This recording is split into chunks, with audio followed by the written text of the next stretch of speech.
मध्य प्रदेश के हरदा की पटाखा फैक्ट्री में हुए हादसे के बाद मुख्यमंत्री मोहन यादव के निर्देश पर जबलपुर का प्रशासन भी एक्शन में आ गया। टीमों को जबलपुर में उन जगहों पर भेजा गया जहां पटाखे की दुकानें हैं और जांच कराई गई। एक टीम कठौंदा के पटाखा बाजार भी पहुंची, जहां अधिकारियों ने पटाखा व्यापारियों को जारी किए गए लाइसेंस की जाँच की और यह देखा गया कि लाइसेंस में दी गई शर्तों का पालन किया जा रहा है या नहीं। जांच कार्यवाही चल ही रही थी कि कलेक्टर दीपक सक्सेना और एसपी आदित्य प्रताप सिंह भी जांच कार्यवाही का निरीक्षण करने कठौंदा बाजार पहुंच गए। इस दौरान यह पाया गया कि वहां जो पटाखा दुकानें हैं, उन दुकानों में जो स्टॉक किया गया है, उन पटाखों को रखने के लिए समुचित इंतजाम नहीं है। यह भी निर्णय लिया गया कि पटाखा व्यापारियों के द्वारा स्टॉक किए गए माल का वेरिफिकेशन किया जाएगा और इस प्रक्रिया में समय लग सकता है। लिहाजा एहतियात के तौर पर पटाखा बाजार की सभी दुकानों को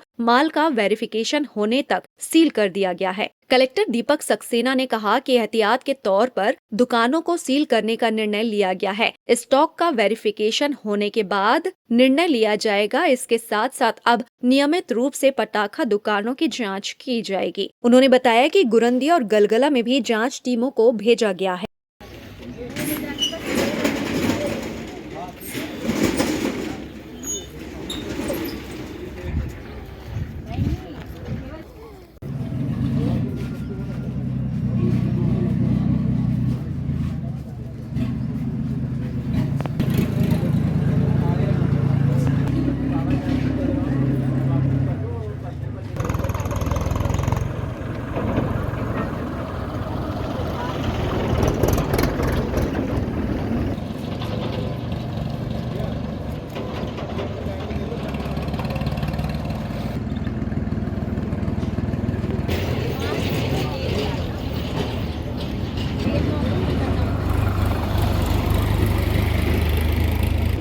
क्या कुछ पाया गया? ज़िले में कुल मिला के 137 इकाइयाँ हैं जो लाइसेंसी हैं।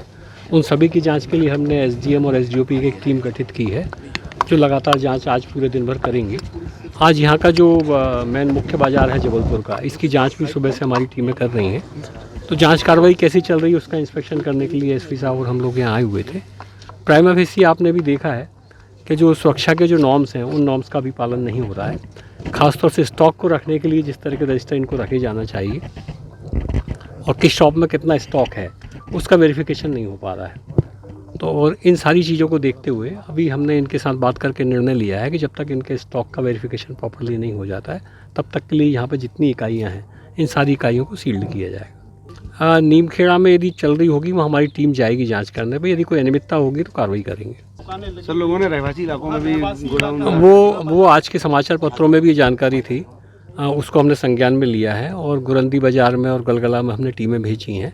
वहाँ पे भी यदि किसी तरह की कोई अनियमितता पाई जाएगी तो कार्रवाई होगी। चेकिंग हमेशा क्यों नहीं चलनी चाहिए? आप सही कह रहे हैं, आप बिल्कुल सही बात कह रहे हैं कि चेकिंग नियमित रूप से चलना चाहिए। कलेक्टर और एसपी की प्रायोरिटी में होना चाहिए। एसडीएम और सीएसपी को लगातार इसकी जांच करना चाहिए। लाइसेंस में शर्तें भी हैं कि इसे नियमित अंतराल पर इसकी जांच होना चाहिए। 1 साल में नवीनीकरण होता है तो नवीनीकरण के समय तो 100% इसकी जांच होना चाहिए। इस तरह के जो भी नॉर्म्स हैं इंस्पेक्शन के संबंध में, उन सारे नॉर्म्स का पालन सुनिश्चित किया जाएगा। ठीक है सर।